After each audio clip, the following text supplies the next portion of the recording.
महाराज श्री परमानंद जी ने कहा, कोई आ रहा राधा कृष्ण को सजाकर खड़ा कर दिया जा रहा है। कौन ऐसा पदाधिकारी धरती पर पैदा हो गया जिसके सामने राधा कृष्ण को नचाया जा रहा है। सही बात, हम लोग भी छोटे थे, जाते थे देखने रामलीला, लेकिन इस तरह से नहीं होता था जैसा कि रील बनाने के चक्कर में हो रहा है।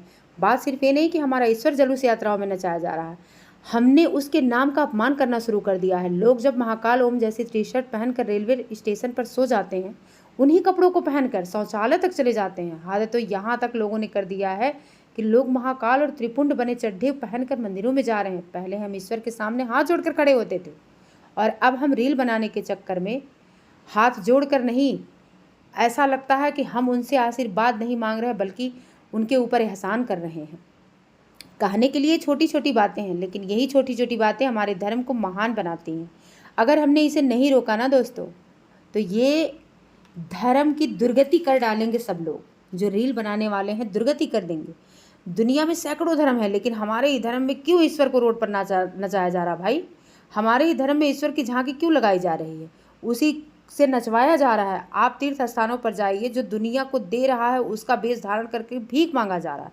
ये रील बनाने वाले ईश्वर का रूप धारण करके इतना बेहुदा हरकत कर रहे हैं। आप बताइए, जिस ईश्वर को कहा जाता है कि लोचन अभिरामा तन घनश्यामा, जिनकी आंखों को देखकर मोक्ष की प्राप्ति हो जाती है, उद्धार हो जाते हैं हम, उस ईश्वर का इतना भयानक रूप बनाकर लोग भीख मांग रहे हैं जिसका कोई हद नहीं है।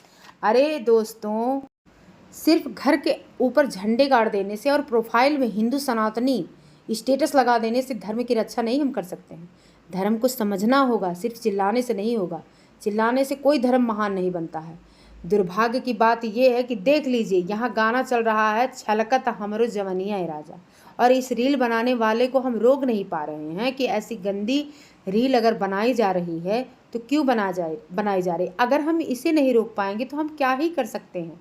इतने गंदे गंदे गानों पर हमारे भगवान का वेशभूषा धारण कर करके डांस किया जा रहा है, जुलूस निकाला जा रहा है, इतनी अभद्रता की जा रही है। इसके लिए किसी मुंह में जुबान नहीं है कि उसके चैनल को रोका जाए। यहाँ माता पार्वती जी फ़ोन पे लगी हुई हैं, भोले शंकर जी, मतलब हद है। हर चीज़ आप लोग समझदार होने के बावजूद भी यहाँ तो इतना गंदा गाना चल रहा है कि जिसको मैं बता ही नहीं पा रही हूँ। यही सब हो रहा है, इसको रोकिए, इस पर ध्यान दीजिए पहले, तब हमारे सनातन धर्म की रक्षा होगी।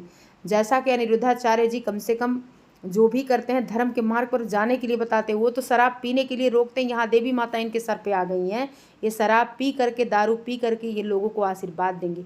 इन सब रील को बढ़ावा देने वाले हिंदुओं, ज़्यादा से ज़्यादा आप लोग खुद सुधरो पहले।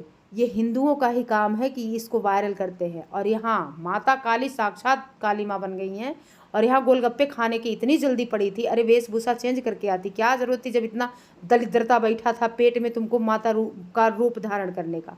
इन सब चीज़ों को नहीं रोका गया दोस्तों ना, तो बाद में हमारे हाथ में कुछ नहीं रहेगा। यहाँ विसर्जन हो रहा, देख लीजिए। अरे मूर्ति को ला करके आप घर में पूजा करते हो क्या? 9 दिन के बाद वो माता नहीं रहती हैं हमारी, ले जा करके चाहे जहाँ विसर्जित कर देते हो, गणेश जी को, माता जी को। ये सब रोको दोस्तों। आप लोगों के पास रील देखने का टाइम है, लेकिन ऐसी बातों को शेयर करने का टाइम नहीं है।